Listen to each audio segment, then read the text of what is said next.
Well, today do I have a treat for you. This box was sent to me by a subscriber. I figured I'd open it in a video because that would be cool. It is a new hat, as always. I love a good hat. But the coolest thing is, it says Pokemon Trainer, all kinds of Pokemon, Pikachu, Meowth, Gengar. It even says Team Rocket on it. Like, how cool is that? I do have a slightly large head. Let's get rid of all this. Some people are gonna freak out, but I don't care. I don't like the sticker. Some people do. I don't. Get over it. So let's see how this looks. How's that? Surprisingly, it fits really well. I like it. So the other thing is we have some new faces. Yesterday, we went to like I guess you could call it like a mall. I don't know. I was gonna get like this gigantic Bulbasaur plushie. He was like asleep, and it would be like super cool if I like had a shelf and I just let him sleep on the shelf. Ended up getting these. I have a Snorlax. Seems like he's gonna fall, but hopefully not. This is Lapras, and he has like these like really weird, almost like goat horns. So there we go. New hat, new friends. What more can you want? So now on to the meat and potato of this video. So if you've noticed, I kind of did things a little out of order this weekend because with the way that the holidays were working, I like pre-recorded several videos so that I would have some time off, like actually during the holidays. And I totally miscounted that I needed one more deep dive, and I accidentally just went ahead and recorded the versus videos. So today I was kind of like up short. So we're just gonna keep going with deep dives this week, and we'll just have like 6 in a row. Anyway, so today we're actually gonna be looking at a highly requested Pokemon. Today looking at Munchlax, who is a pure normal type Pokemon, just coincidentally. Maxing out at 1892, that is at level 40 with 15s across the board, of course. To get into the Great League, if we have a 0-1 attack, 14 defense, 13 stamina at level 32, we can actually hit that 1500 on the dot, which is always great. According to my spreadsheets and all the numbers that I have, we do have 5th in bulk and 3rd in stat product, which is actually quite insane. And of course, all these numbers do actually come from our base stats here, our 137 on attack, 117 defense, and 286, which is insane on our stamina. So now let's actually go over our moves here. We'll actually go through each of these. Since Munchlax is relatively new to Pokemon Go, they've not really had a chance to make any of his moves legacy, which is always good for us. So starting out the fast moves, we do have Tackle and Lick. So I really just like the fact that Lick is going to have a really awkward matchup against most of the normal types in the cup, so it already makes me kind of weary on using it. But Tackle is just kind of like super lackluster. I mean, we only have 2 energy per turn for 3 damage per turn, and I mean, we do get the stat boost, which does bump it to 3.6, but I mean, it's just so like underwhelming in the energy. Lick actually does make up a little bit better time in terms of energy per turn, but we do forfeit roughly like 2/3 of a damage per turn, which is kind of crappy. These are definitely like what's making Munchlax so good. It's not the fact that, it's not like we have counter. We can't rely on counter. We really just need to rely on these charge moves way more than we do on either of these fast moves. So Lick does make a little bit more sense here. Then we move on to our charge moves here. We do have some interesting ones. Gunk Shot, okay, that's weird. We do have Gunk Shot, we have Body Slam, which is great, and then we have Bulldoze. Which, what does this kind of look like? It really looks similar to Vigoroth already. Gunk Shot actually helps us out a lot here, and let's actually figure out why. The main reason, Body Slam is going to be our main move. Let's just get that out of the way. It's our stab candidate, it's our cheapest move, super fast, great move. Gunk Shot actually seems to be a lot better simply because it costs 15 energy more than Bulldoze, but you get a larger, way larger payoff and a way more efficient move, and plus Gunk Shot is still going to be able to hit a lot of the grass types for super effective damage, which is always good, whereas whereas Bulldoze only hits a select few. There's way more grass types than there are electric types, but I guess in the case of like, let's actually build a move set for this guy, it really just depends on what your team already has. If you already have great grass coverage, then by all means you probably don't need Gunk Shot as much as if you were lacking in electric coverage as you would with Bulldoze. So kind of depending on which way you want to go with it. I personally think that Gunk Shot would probably be better just as a generalist though, and for that reason we're actually going to go with Lick, Gunk Shot, and Body Slam for our moveset today. So let's go ahead and straight away get into some shield situations here. Starting in our 0 versus 0 up against the entire cup, we do actually have a 56.7% win ratio, which is okay. At least 50% is always good. And then we move into our 2 versus 0, which is where we have a 99.3%, which is, oh my gosh. The only Pokemon that we actually end up losing to is the King of the Jungle, Vigoroth himself, which is, I guess, to be expected at this point. Then we do move into our 0 versus 2, which is where we actually end up with a 1.5%. Yeah, 1.5%. That's it. We were like hitting on a whole lot with our 2 versus 0, and then we just completely plummeted with a 1.5 on our 0 versus 2. Oddly enough, the 2 Pokemon that we actually do pretty decent up against here is Pineco and Chinchou. Then in our last shield scenario, we do have the 2 versus 2, which is where I have both shields and my opponent actually has both shields. We actually end up with a 59% even there, which actually ends up saying that statistically, if we open with Munchlax, we're probably going to do better than if we close with Munchlax, considering those 2 shield scenarios. So to actually figure out a little bit more about these numbers, let's actually dive a little bit deeper into the entire cup. What we're going to do is we're going to go over to PV Poke. We're actually going to set up our Munchlax here. You can see Lick, Body Slam, Gunk Shot. We're going to give ourselves 1 shield. We're actually going to do a multi-battle up here at the very top. I'm going to do the entire Jungle Cup, give them 1 shield as well to kind of give the most evenness, just to see how these matchups go. Now in the 1v1 against the entire cup, you can see we actually do put up an impressive 61.9%, which is pretty freaking high. That's our highest shield scenario that we've looked at so far. And let's actually look at some of these typings here. So up against the bug typing, we do have quite a few appearances here at the top that we're just clearly winning. Let's actually kind of scroll down and see how bad we do though. Up against Pinsir, Heracross, Beedrill, Scizor, and Parasect, you can see that we do actually do pretty hard up against those. Fortress is actually a clean tie. And then Venomoth is a really hard matchup, but we still do win. Armaldo and Scyther also showing up there as well. And I mean, in general though, the bug types do look pretty strong. I mean, we are winning at least 50% of those. I mean, there's some notable ones down there at the bottom, of course, like Heracross, Beedrill, Scizor, you know, a lot of those are being talked about quite often, but outside of that, I would say the bug type is looking pretty strong here. Next, moving on to the electric types, you can see we do have some pretty nice wins here at the top. We do have Manectric, Electivire, Minun, Alolan Raichu, Raikou. We do have the Alolan Golem as a win, which is always pretty nice. Then we do have Magnemite, you can see there, Alolan Graveler actually. And then you just see we start to lose up against the regular Cantonian Raichu, Magnezone, Zapdos, Electabuzz, Lantern, Geodude. And then we do have Magneton as well. So unfortunately, some of the more meta-relevant ones there, like Magneton, Magnezone, Raichu, definitely the Graveler. The Geodude's just weird.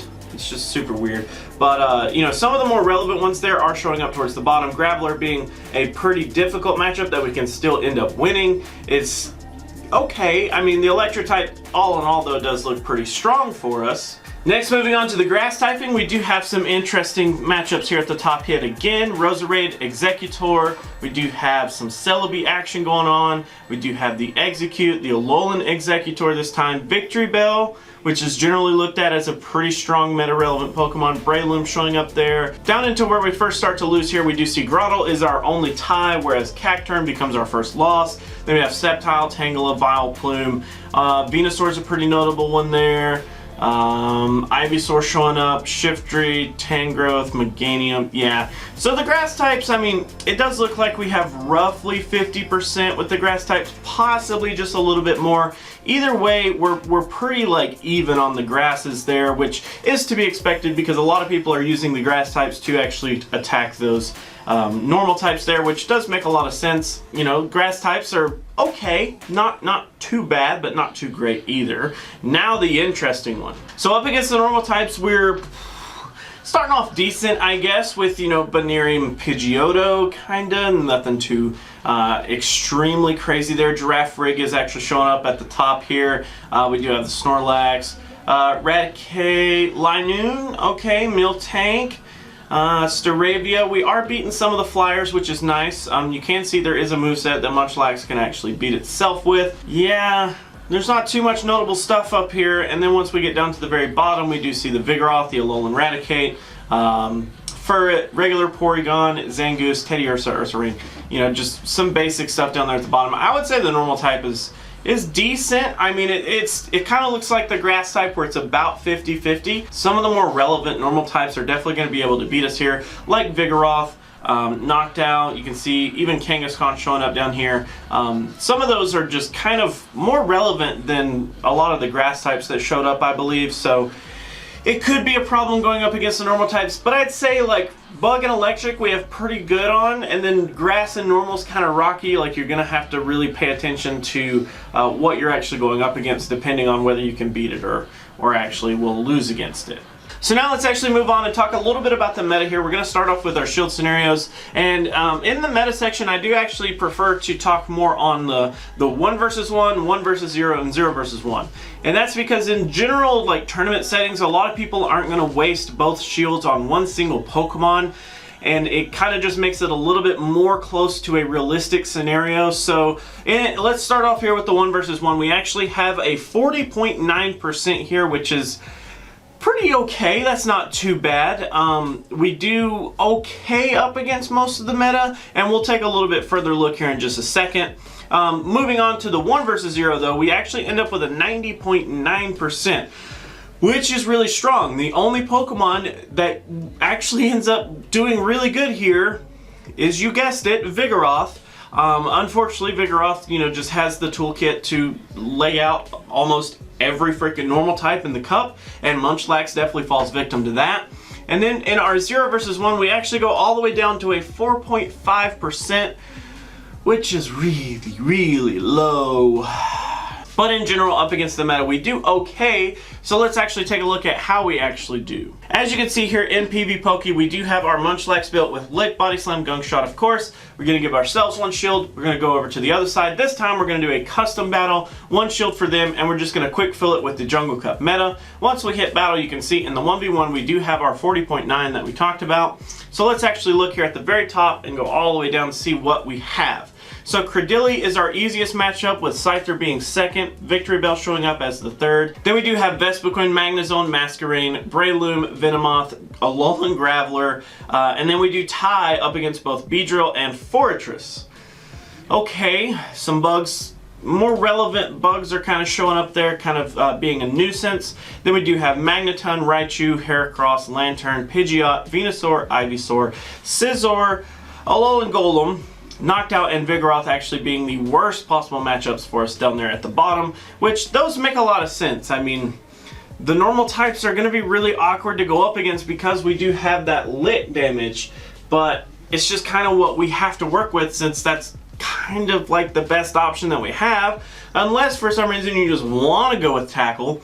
Let me just illustrate really fast. So remember, 40.9%, if we change this over to Tackle, you can see we go down to 31.8, which is even worse. But let's actually take a look. So you can see Vigoroth is not our worst possible matchup now. It's actually Scizor, and we do come close to beating Knocked Out there, but still we end up losing either way. So it's not like if we switch to Tackle we get a huge benefit. We do worse against the Pokemon with Lick, yes, but with Tackle we still don't win. And we're also forfeiting 2 more matchups, whereas in the Lick scenario, we do better. So that is actually it for Munchlax, guys. I mean, I understand why people are looking into Munchlax. At first, whenever I first started, like, really getting into this deep dive, I was like, okay, this could be like a budget style, you know, Vigoroth, something that's a little bit different, but can put up some similar numbers. But honestly, like, once you get into the meta section, it doesn't like quite hold up to that dream. I mean, Gunk Shot is nice, it just costs a lot. I mean, with Lick, we're looking at, with Lick, getting to Gunk Shot is gonna take, what, like 12 seconds, a little bit over 12 seconds, like, that's a lot. I mean, that's a long ways to go for that little move to fire off. I mean, it will be helpful in some matchups and it'll be neutral in some, but I mean, I really do think that you're going to prioritize Body Slam because you're going to get to it so much faster, and just, I don't know, it's more awkward rather than helpful, and Bulldoze doesn't really help in a lot of scenarios either. But I mean, Munchlax could work out if you definitely have the toolkit in your team to elevate him to a different level. Lick is going to be kind of hard to play around, so you do have to worry about having something else that can tackle the fighting types. I have seen a lot of people talk about Vigoroth plus Munchlax on a team because they have two Pokemon that can actually just spam Body Slam constantly, which is quite interesting. That's a ton of shield pressure, and the only thing is that it does leave you really open to the Vigoroth counters, because the things that counter Vigoroth are pretty freaking good at countering Munchlax as well. So take that for what you will. It could be a nice mentality kind of switch to have both on your team, but choose like possibly Munchlax to start off with in round 1, and then maybe switch to Vigoroth, or you know, try to switch it up and try to throw your opponent off a little bit, because both Pokemon will be able to spam Body Slam so much. They kind of have to be ready for it either way, and then you know, possibly running both in the same team of 3 at least, could be quite interesting, as you could just spam Body Slam all day long. But that is actually going to be it for today, guys. Thank you so much for hanging out. Thanks so much for watching. I do have the, of course, the outro little thing, so I'll do that. Thank you again, Silent Style, for the hat. I really do like it. My fiance walked in like a minute ago. This is what she said. You got a hat too? That's what he sent me in that box. Oh. But yeah, that's it for today. So thank you, and just play that. Just do it. Well, you've made it to the end of the video. Thank you guys so much for hanging out. Thank you so much for watching. Of course, if you do have any ideas for content, please drop them down in the comments below. I'll be happy to look at those for you guys. Of course, if you want to join my personal Discord, get to talking to some people that have a similar outlook as myself, definitely go down into the description, join that Discord there. If you want to become a Patreon, there is a link down in the description for that as well. My outlook on Patreon is I don't want to put anything behind a paywall. This is what I do. You guys get every bit of what I make, and I don't want to limit that to someone else just because they can't pay for something. I didn't think that was fair. If you want to be a Patreon, just know that you're literally doing it from the kindness of your heart, wanting to support me, and I appreciate that.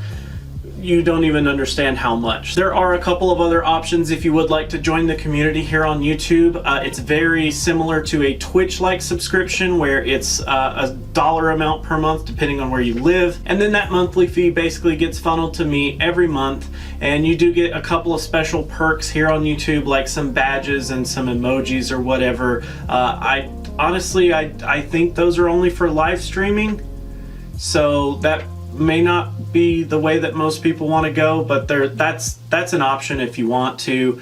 Other than that, if you'd like to follow me on Twitter, that link is actually going to be down in the description as well. And until our next video, guys, that should be it. Thank you so much for watching and hanging out, and until our next video, I will catch you then.